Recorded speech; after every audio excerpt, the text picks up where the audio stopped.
Christmas season's over, it's time to put the decorations away. You know, I can't help but think of Joseph and all that he went through. Looking at the stable where his wife was expected to give birth, he must have thought to himself, this isn't how I had planned it. You know, there have been so many times in my life where things did not turn out as I had planned or as I'd expected. I've learned over the years to roll with the punches.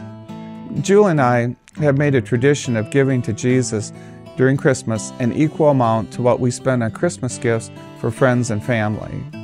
We had a great year planning, shopping for those gifts which we hoped would honor Jesus on his birthday. One of those gifts, though, didn't turn out as I had hoped. Julius is a United Methodist minister in Uganda.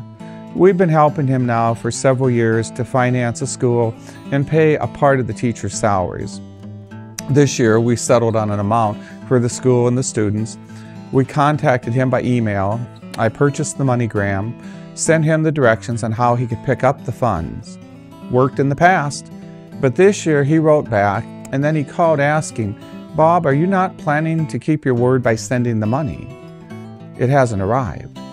We spoke Christmas Day on the eve of Christmas Day, and I gave him the numbers needed to pick up the money. A couple of days later, when the banks opened, I received from him a thank you and an apology. It appears that somebody got his email address, stole the money. He offered thanks for our gifts and apologized for somebody else's theft.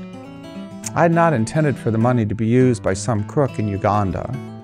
But then I thought, life is hard there, and people do what they have to do to support their family. I hope God can use that money for whoever received it in bringing them into a relationship with God. That's not what I planned with that portion of our giving when we sent it to Julius. But I told Julius I'm trusting God to use it for others, even though it wasn't my plan. The money given, it changed our hearts regardless of who received it, and I will not allow that to be robbed from Julie and I just because it turned out differently.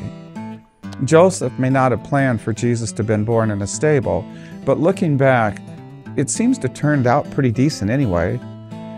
We either hear God, respond to God, and we trust God with our responses, or we don't. For me and my family, we choose God and we place our trust in God's hands.